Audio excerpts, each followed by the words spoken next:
Welcome to Crime Maze. In this video we are going to talk about 5 mysterious unsolved mysteries in West Virginia. Before starting this video, like this video and subscribe to Crime Maze channel for future updates. West Virginia has its fair share of mysteries that have yet to be solved. Their loved ones' families have been left heartbroken and in the dark about what happened to their members. It is difficult to move on after the death of a loved one, but it is even more difficult when you have no idea what happened to them or who caused them harm. Here's a look at 5 of the most disturbing and unsolved mysteries in West Virginia.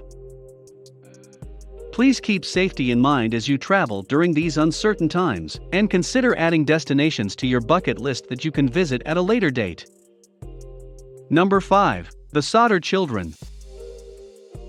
When the Sodders were children, their family home caught fire on Christmas Eve in 1945, while they slept in their bedroom. The blaze took the lives of the mother, father, 2 oldest sons, and the youngest daughter, all of whom survived. The 5 middle children vanished into thin air without a trace. There were no physical remains discovered among the ashes.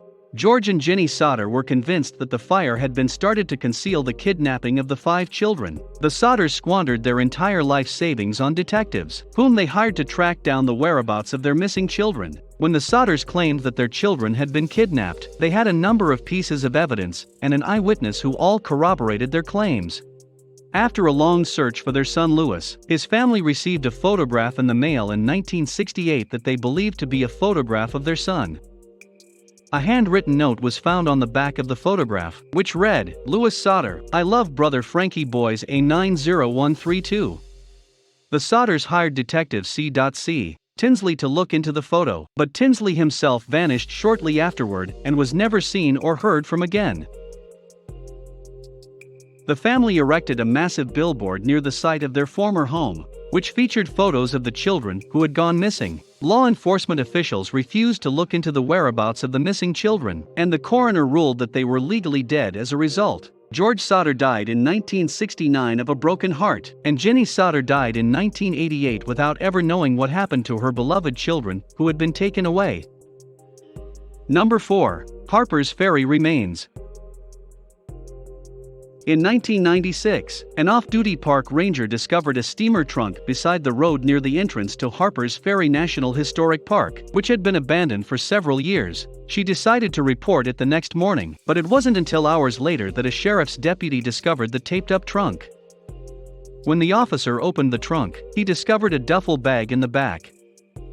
Opening the duffel bag, he discovered yet another duffel bag inside of it. His second duffel bag contained old clothes as well as the remains of a human hand. A body was discovered in the trunk of the car by police officers who were called in to investigate. The man, who was believed to be in his 70s, was dressed only in a pajama top. He was severely underweight, weighing only 111 pounds, and standing only 5 feet 7 inches. However, no one came forward to identify the victim after officials created a computer-generated likeness of him in an attempt to solicit assistance from the public. In spite of taking fingerprints and checking dental records, the police have never been able to figure out who this man was. He was buried under the guise of a John Doe. Number 3. Danny Casalaro. Mr. Danny Casalaro was a reporter who died on August 10, 1991, after being discovered dead in a hotel bathroom near the town of Martinsburg, West Virginia. To gather information for a story he was working on, he traveled to Martinsburg to meet with a source who had information. Casalaro's wrists were slashed on both sides. His death was ruled a suicide by the authorities, but his family believes he was murdered because he was working on a story about government corruption and conspiracies at the time of his death. There was a widespread belief at the time that Casalaro had been murdered by a secret government agency known as the Octopus. Number 2. James Johansen.